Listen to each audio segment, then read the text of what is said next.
কেউ যদি 20 বা 30 বছর আগে যে টাকা ঋণ নেয় সেটি 20 বা 30 বছর পর হিসাবে পরিশোধ করে, কারণ 20 বা 30 বছর পর টাকার মূল্য এক থাকে না, সেক্ষেত্রে শরিয়ার বিধান কি? গুরুত্বপূর্ণ আরেকটি প্রশ্ন। এই প্রশ্নের উত্তর জানার আগে আমাদের বোঝা দরকার, কুল্লু কারজিন জাররা নাফআন ফাহুয়া রিবা। ইসলামী ফিকহের একটা মূলনীতি আছে, যেই কোনো লোন, এটার বিপরীতে যদি আপনি কোনো মুনাফা নেন, লোনের বিপরীতে মুনাফা নেন, সেটা সুদে পরিগণিত হয়। লোনের বিষয়টাতে শরিয়া আমাদেরকে নির্দেশ করেছে তুমি লোন দিবা আল্লাহর কাছ থেকে বিনিময় পাওয়ার আশায়। আমরা তো এখন এমন স্বার্থপর হয়েছি যে থুতু ফেলতেও চিন্তা করি যে কোন জায়গায় ফেললে আমার স্বার্থটা রক্ষা হবে। এতটা আত্মকেন্দ্রিক এবং এতটা স্বার্থপর আমরা হয়ে গেছি, পৃথিবীটা সেভাবে ডিজাইন হয়ে গেছে। তো এই মুহূর্তে আমরা কেউ স্বার্থের বাইরে কিছু করি না, কিন্তু শরিয়া আমাদেরকে নির্দেশ করেছে তুমি যদি কোনো মানুষকে লোন দাও, কোনো কোনো ক্ষেত্রে দান করার চাইতেও লোন দেওয়ার সওয়াব বেশি হয়। একটু প্রশ্ন উঠতে পারে কিভাবে সেটা? দান করা মানে তো একটা মানুষকে একসাথে দিয়ে দেওয়া, আর লোন দেওয়ার মানে কি আবার রিটার্ন নেব সেই চিন্তা থেকে দেওয়া। তো একসাথে দিয়ে দেওয়ার চাইতে রিটার্ন নেওয়ার চিন্তা কিভাবে উত্তম হতে পারে? এর উত্তর হলো, আপনি কাউকে 10 টাকা ডোনেশন করেছেন, দান করেছেন, এই লোকটার এই 10 টাকা না হলেও তেমন কিছু আসে যায় না, আর এর বিপরীতে একজন মানুষ 10 টাকা লোন দিলে তার বিরাট উপকার হবে, এরকম ব্যক্তিকে 10 টাকা লোন দিয়েছে, তাহলে এই 10 টাকা লোন ওই আগের 10 টাকার দানের চাইতে বেশি সওয়াবের হবে, কারণ তার উপকারটা বেশি হয়েছে এর মাধ্যমে।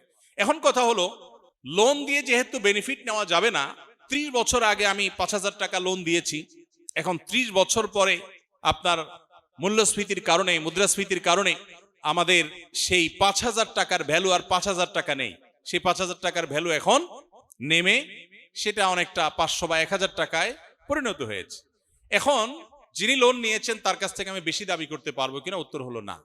প্রশ্ন হলো, আমি যদি বেশি দাবি না করি তাহলে আমি ক্ষতিগ্রস্ত হলাম। আমি দিয়েছি 5,000 টাকা, কিন্তু আমি যে টাকা পাচ্ছি এখন 30 বছর পর সেটার ভ্যালু 500 বা 700 বা 1,000 টাকার বেশি না, বা 2,000 টাকার বেশি না।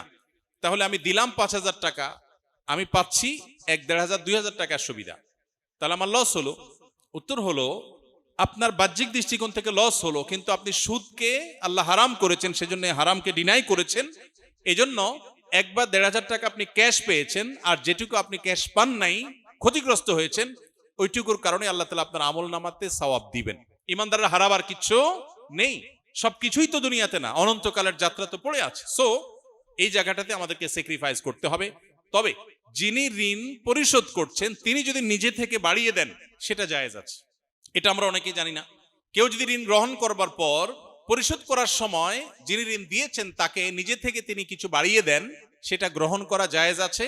আর যদি চুক্তি করা হয়, দাবি করা হয় যে আমি তোমাকে আগে দিয়েছি, এখন মুদ্রাস্ফীতি হয়ে গেছে, সো আমাকে বেশি দিতে হবে, তাহলে সেটা সুদে পরিগণিত হবে। আমরা আল্লাহর প্রতি যেভাবে ধারণা করি আল্লাহ আমাদের সাথে তেমন ব্যবহার করেন। আমাদের অন্তর শয়তান দ্বারা আক্রান্ত, তাহলে কিভাবে উত্তম ধারণা করব?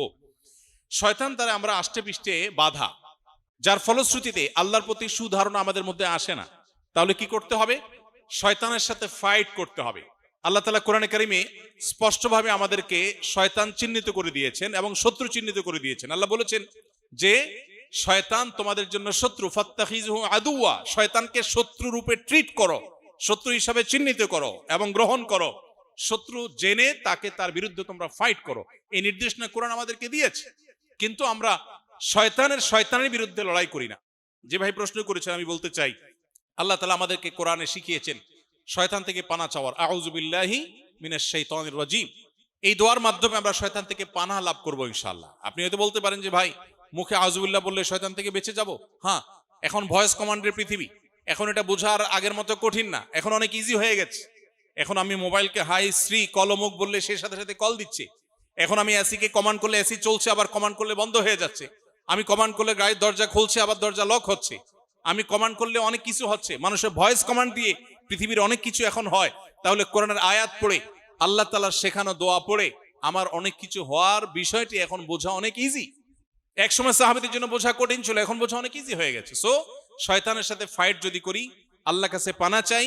আর শয়তানের যে পদাঙ্ক আছে, আল্লাহ কোরআনে বারবার করে বলেছেন শয়তানের পদাঙ্ক অনুসরণ করো না। শয়তান আমরা দেখি না, শয়তানকে আমরা শুনি না, অথচ কোরআনে আল্লাহ বলেছেন আদুউম মুবিন। শয়তানের ব্যাপারে আল্লাহ বলেছেন শয়তান হলো স্পষ্ট এবং প্রকাশ্য শত্রু।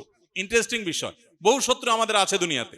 মানুষ হিসাবে অনেকে শত্রুর ভূমিকা অবতীর্ণ হয়, বাট যেই শত্রুর জীবনে চেহারাই দেখিনি, যেই শত্রুর সাথে কোনোদিন সরাসরি সাক্ষাৎই হয় নাই, আল্লাহ বলছেন সে হলো প্রকাশ্য শত্রু। শয়তান কি গোপনে আছে না প্রকাশ্যে আছে? গুপ্ত। শয়তান কি গুপ্ত না সুপ্ত নাকি প্রকাশ্য? সে গুপ্ত, অস্পষ্ট, অপ্রকাশ্য। কিন্তু এই লুকায়িত থাকা, অদৃশ্য থাকা শয়তানকে আল্লাহ বলছে স্পষ্ট শত্রু। বাহ্যিক দৃষ্টিকোণ থেকে একটু কন্ট্রাডিক্টরি মনে হয় না? যাকে দেখি না সে আবার স্পষ্ট কিভাবে? এর উত্তর হলো যে শয়তানের অস্তিত্ব যদিও লুকায়িত, শয়তানের শয়তানি প্রতি মুহূর্তে মানুষ ফিল করতে পারে, অনুভব করতে পারে, দেখতে পারে। আপনি দেখবেন নামাজ পড়তে ভাল লাগে না, গান শুনতে ভাল লাগে। আপনি দেখবেন হালালের প্রতি টান নাই, হারামের প্রতি টান আছে। আল্লাহ যেটা বৈধ করেছেন ওইটা আপনার ভাল লাগে না, অবৈধটার দিকে টান হয়। এখানে শয়তানের উপস্থিতি আপনি অনুভব করতে পারবেন প্রতি মুহূর্তে। আপনার মনের ভিতরে যে কুমন্ত্রণা আসছে এটা শয়তানের অস্তিত্বকে জানান দেয়। এই জন্য শয়তানের বিরুদ্ধে লড়াই করা, পানা চাওয়া, নবী আলাইহিস সালামের শেখানো পদ্ধতি, এটা যদি করেন তাহলে আপনার মধ্যে সেই নেগেটিভিটি কেটে যাবে ইনশাআল্লাহ।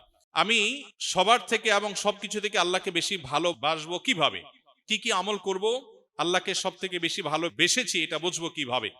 যদি আপনার যে কোনো ক্ষেত্রে আল্লাহর বিধিবিধানকে আপনি সবকিছুর উপরে রাখেন, অন্য সবকিছুর সাথে কম্প্রোমাইজ করেন, কিন্তু আল্লাহর ক্ষেত্রে কোনো কম্প্রোমাইজ নেই, তাহলে বোঝা যাবে আপনি আল্লাহকে সবচেয়ে বেশি ভালোবাসেন। ইন্নাল মুহিব্বা লিমান ইউহিব্বু মুতিউ। কবি বলেছেন কেউ কাউকে ভালোবাসলে তার প্রমাণ হলো তার আনুগত্য করবে, তার কথা শুনবে। অতএব আল্লাহর ভালোবাসার প্রমাণ হলো আল্লাহর আনুগত্য। এখন সবার চাইতে আল্লাহকে কিভাবে ভালোবাসবেন? সবার চাইতে আল্লাহকে বেশি ভালোবাসার জন্য আপনার মধ্যে ঈমান এবং তাকওয়ার বীজ বপন করতে হবে। আপনি যত বেশি মুত্তাকি হবেন, যত বেশি আল্লাহ ভীরু হবেন, যত বেশি আল্লাহর আদেশের অনুগত হবেন, তত বেশি আপনি দুনিয়াতে সুখ অনুভব করবেন। সুখ আল্লাহ তাআলা পৃথিবীর প্রাচুর্যে রাখেননি। আমরা পৃথিবীর প্রতিটা মানুষ মনে করি যে অনেক প্রাচুর্যে সুখ আছে। যাদেরকে আল্লাহ প্রাচুর্য দিয়ে দিয়েছেন তারা ফিল করেছেন যে এখানে আসলে সুখ নেই। মরীচিকার মতো দূর থেকে মনে করেছি সুখ এখানে, এবং 7 সমুদ্র 13 নদী পেরিয়ে সেই প্রাচুর্য অর্জন করবার পর মানুষের অনুভব হয় কই এখানে তো কোনো সুখ দেখছি না। আদতে আল্লাহ তাআলা সুখ রেখেছেন শুধুই আল্লাহর দাসত্বের মধ্যে। কেউ যদি পরিপূর্ণভাবে মুসলিম হয়ে যায়, আল্লাহ তাকে যে মানসিক সুখ দিবেন এটা পৃথিবীর সমস্ত প্রাচুর্যের মালিক হয়েও মানুষ অর্জন করবে না। এজন্য আল্লাহর প্রতি ভালোবাসা অর্জন করবার জন্য আল্লাহর জন্য নিজেকে সঁপে দেন। বাস, আপনি আল্লাহর ভালোবাসা সবচেয়ে বেশি অর্জন করতে পেরেছেন, সেটি আপনি নিশ্চিন্তে নির্দ্বিধা আপনি নিজের ব্যাপারে ধারণা করতে পারেন। এবং এটি যখন হবে তখন দেখবেন আমার মা অসন্তুষ্ট, বাবা অসন্তুষ্ট, আমার সার্কেল অসন্তুষ্ট, বন্ধু বান্ধব অসন্তুষ্ট, দেশে মানুষ অসন্তুষ্ট, দুনিয়ার মানুষ, সমাজের মানুষ অসন্তুষ্ট, ডাজ নট ম্যাটার। আমার আল্লাহ সন্তুষ্ট কিনা সেটা আমার কাছে গুরুত্বপূর্ণ। এই জায়গায় যেতে পারলে সে আসলে ভালো মুসলমান। সমাজে আমি আবারও বলি মুসলমানে ভরা, কিন্তু ভেজাল মুসলমানে ভরা। সেই মুসলমান নেই যে মুসলমান সত্যিকারের মুসলমান, যে সত্যি আল্লাহর আনুগত্য প্রদর্শন করে তার সমস্ত কাজ করবে। আল্লাহ আমাদের সেরকম মুসলমান হওয়ার তৌফিক দান করেন।